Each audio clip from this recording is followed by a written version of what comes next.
Oui, bonjour, c'est Madame Dalal à l'appareil. J'ai une petite question à vous poser. Le jour où j'ai un petit accrochage avec ma voiture, je serai remboursée combien avec mon assurance auto? Oui, j'attends. N'attendez pas qu'il soit trop tard pour découvrir la base de votre indemnisation. AXA invente les barèmes sans surprise, grâce auxquels vous connaissez à l'avance et dès le départ la base de calcul sur laquelle vous serez indemnisé. AXA. Réinventons l'assurance et l'épargne. Bonjour et bienvenue dans ce journal de l'économie du mercredi 3 avril sur Chouf TV. En difficulté sur le marché intérieur, la société Delattre Le Vivier Maroc, qui a vu son chiffre d'affaires passer de 681 à 296 millions de dirhams l'an passé, un recul de 56%, obtient en revanche de solides performances sur le continent africain. Les opérations à l'étranger ont ainsi représenté 33% de son chiffre d'affaires l'an passé, notamment avec les bons résultats enregistrés au Sénégal. Delattre Le Vivier devrait ouvrir de nouvelles succursales en Afrique, en Côte d'Ivoire avant la fin de cette année, au Ghana en 2014. Visé également pour ce déploiement international, l'Algérie et la Mauritanie. Le carnet de commandes de la société s'établit d'ailleurs positivement en ce début d'année à 1,3 milliard de dirhams contre 700 millions de dirhams l'an passé. La prise de commande s'est-elle améliorée de quelques 23%, garantissant à ce jour à l'entreprise 2 années de pleine activité.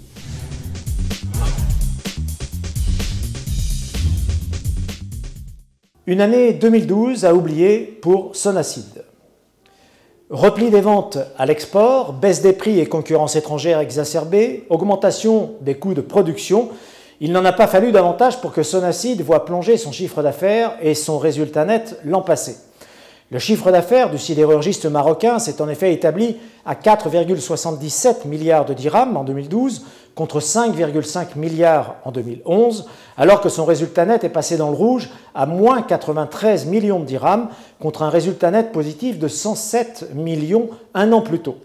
Mais Sonacide veut croire à des jours meilleurs en 2013, d'abord parce que l'entreprise a fait de gros efforts pour contenir et réduire son endettement à 100 millions de dirhams contre 362 millions un an plus tôt, et surtout avec la mise en place très attendue de la clause de sauvegarde du secteur de la sidérurgie que le gouvernement devrait prochainement mettre en œuvre à la demande des professionnels. De nouveaux droits de douane imposés aux ronds à béton et autres fils machines, notamment en provenance de la péninsule ibérique, devraient permettre aux sidérurgistes marocains de retrouver un peu d'air.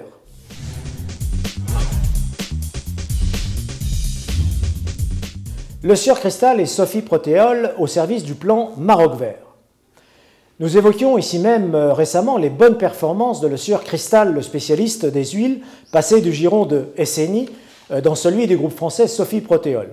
Un chiffre d'affaires en hausse de 6% à 4,1 milliards de dirhams et surtout un résultat net qui a cru l'an passé de 310% à 119 millions de dirhams. Le président de Sophie Protéol, qui accompagne aujourd'hui même François Hollande lors de sa visite au Maroc, ne cache pas ses nouvelles ambitions. Xavier Belin, qui, outre la présidence de Sophie Protéol, est également agriculteur et président de la puissante FNSEA en France, entend ainsi contribuer à l'agrégation de la filière des oléagineux au Maroc. Une démarche qui consiste à accompagner les agriculteurs à mettre en culture leurs terres en colza ou en tournesol et à leur préacheter la récolte. L'industriel, gros opérateur mondial dans ce secteur, devrait ainsi maîtriser son approvisionnement et se prémunir des aléas des cours mondiaux de céréales, une démarche amplement soutenue par le ministère de l'Agriculture du Maroc et qui devrait être développée lors du prochain salon de l'agriculture, précisément du 24 au 28 avril prochain à Meknes.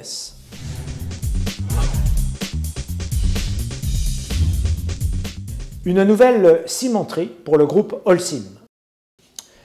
La conjoncture assez déprimée du marché de l'immobilier et partant des cimentiers opérant au Maroc n'empêche pas ces derniers de poursuivre leurs investissements au Royaume ou à l'étranger. Ainsi du groupe Holcim qui inaugure ce mercredi le vaste agrandissement de son unité de production installée à Fès. Ce dernier agrandissement, lancé voici 2 ans, a nécessité un investissement de l'ordre de 1,4 milliard de dirhams et permis de mettre en œuvre de nouvelles technologies telles ce broyeur à ciment vertical qui permettent une économie d'énergie de l'ordre de 30%.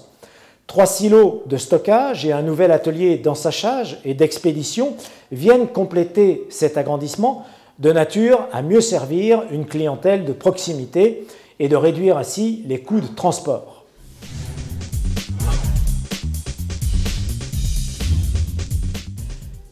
À la bourse de Casablanca, cette journée se termine en légère baisse. Le MADEX a terminé à moins 0,46% à 7374 points et le MACI à moins 0,44% à 9051 points. À noter les bonnes performances de AXA Crédit qui enregistre une progression de 6% à 328,90 dirhams et de SM Monétique qui termine à plus 5,99% à 176 dirhams 95. En revanche, Delattre Le Vivier, dont on parlait à l'instant, et Nexas Maroc signent les deux plus mauvaises performances, avec un recul de 5,99% chacun. Delattre Le Vivier Maroc à 240 dirhams 75 et Nexans à 154 dirhams 65. Bonsoir et à demain pour un nouveau journal de l'économie sur Chouf TV.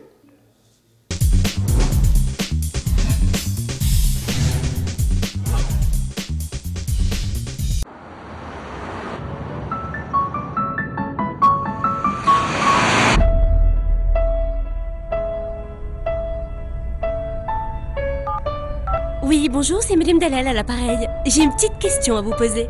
Le jour où j'ai un petit accrochage avec ma voiture, je serai remboursée combien avec mon assurance auto? Oui, j'attends. N'attendez pas qu'il soit trop tard pour découvrir la base de votre indemnisation. AXA invente les barèmes sans surprise, grâce auxquels vous connaissez à l'avance et dès le départ la base de calcul sur laquelle vous serez indemnisé. AXA.